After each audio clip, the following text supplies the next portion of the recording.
How's it going, YouTube? This is Metal Complex 87. I am brand new to YouTube, and I'm a huge fan of folding knives and everyday carry items. I've watched an extensive amount of YouTube videos, and been a part of blade forums for a long time. Been a part of the knife world for a long time, and I thought this would be fun. It always looks like fun when I'm watching it, and I really enjoy it. And I hope, well, the ultimate hope is that somebody else out there cares enough about what I'm saying that I can justify continuing doing these videos. Anyways, so quick justification, or I guess my story on how I came to be able. I'm going to go ahead and open this, because if there's anything that bothers me about other YouTubers' videos about knives, is when they sit there and drone on forever and they just don't open the freaking thing. If you're a Hinderer fan, you already know what this is. You probably just were waiting to see what blade style. Harpoon Spanto M390 is what that is.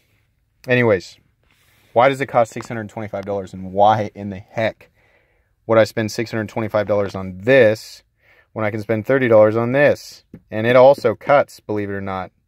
It's a sharp piece of metal that folds like this, right? Well, I'm gonna try and keep this as short as possible. But when I was a kid, I had a pocket knife. I don't know where I got it. Probably my dad's drawer.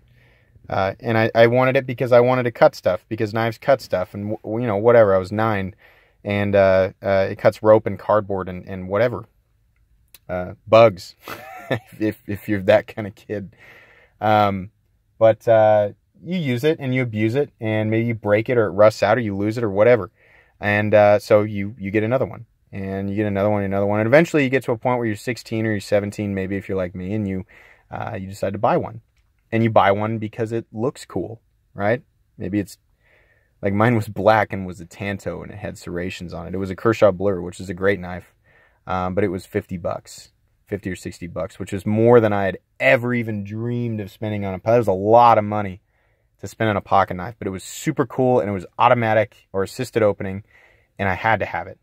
So I bought it, and it felt awesome in hand, and I loved it. And this isn't my car, by the way. I work at a dealership, and I'm just sitting in here because it's slow.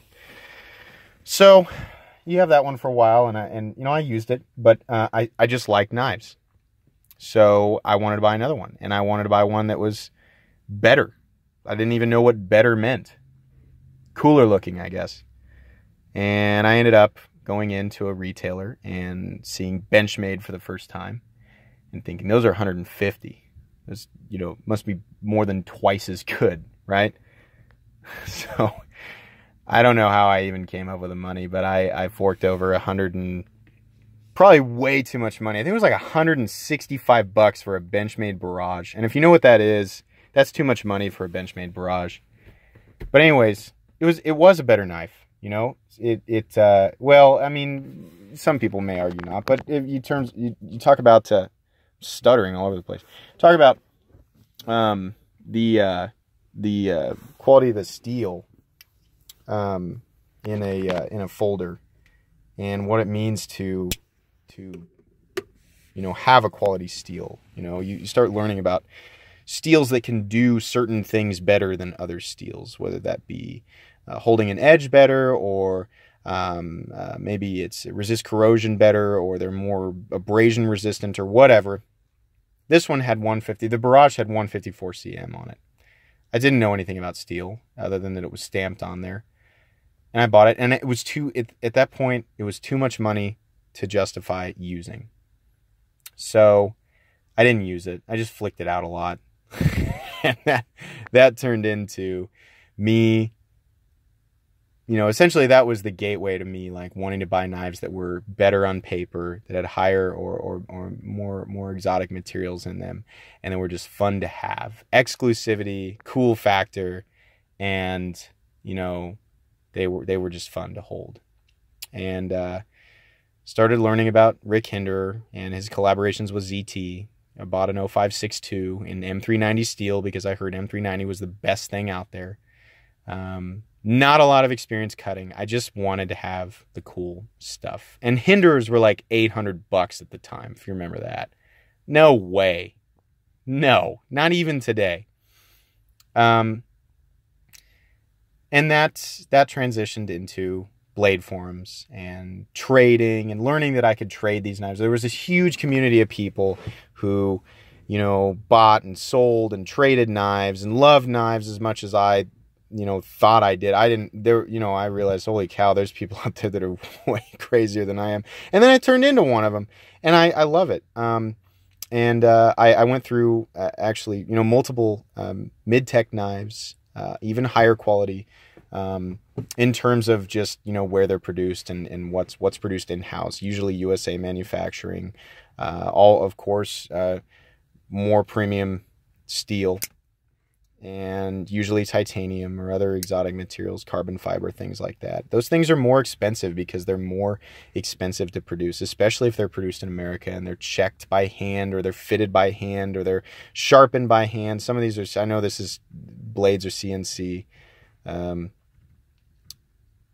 And you know, once you do that a couple of times, you make trades, the thought of something costing $400 or $500 or $600 or whatever, that kind of goes out the window, because you're paying for shipping, and you're paying to cover or the difference between your knife and the one you're trading for. Maybe you're, you know, trading down and you're getting your hands on a lot of different things, and you're coming up with, you know, different things to look for based on what you've handled, and you start to get an idea of what you want. And once you're that far into it, you're going to get what you want. It doesn't really matter what the cost. Well, it does. But I mean, if it's with, you know, fairly close to what you've been used to spending, you're going to get it. If you're that far into the hobby, user, collector, fondler, flipper, whatever, you're going to end up with what you want. For me, it was an XM18, and it was a Harpoon Spanto, one of their blade shapes that I really liked, and it was going to be an M390, and it was going to have this titanium plate, and that was going to run me $625, and I gritted my teeth, and I did it, and I'm definitely happy I did. It is not my subconscious shielding me from buyer's remorse, because there are a lot of people out there who would not agree with me that this is not the best knife in the world. That's okay. This is what I like. This is what I ended up with, and I'm really happy that I ended up with it. And you may not be a knife guy. You may be a guy who carries a pocket knife, and he just uses it, and there's no way you could ever... And that's fine, too. I'm not knocking on you either. But this is how, or at least it's one way, people like me end up with these things. And some people go crazy and end up with, you know, $6,000 Marfione dragon skin customs, and those are super cool, but I couldn't justify doing that. It's the same, you know, like, that's just bizarre to me. I understand the aesthetic appeal to it, but I couldn't spend that much money on it. So if you're the type of guy who spends $40 on one knife and that's it, and you can't understand this, but you think maybe stuff like this or something like this looks cool, yeah, well, then I'm in the same boat with stuff that's more expensive. I get that, but there's an aesthetic draw to stuff like this, and there's a satisfaction with the feeling of it, the exclusivity of it, the knowing that you've got something cool in your pocket that actually is capable of, you know, performing really well in a utility sense. You know, there's a lot of things to love about it. There's just different levels and different layers of that. And I don't know, I just wanted to throw my opinion out there. I want to talk about this for a little bit. I really love Hinderer knives. There's a lot of brands that I really love. And there's a lot of other stuff that I love. I love all types of EDC friendly stuff that you can carry around. And I like talking about this stuff. And I really hope that this video gets enough attention that I can justify doing it more.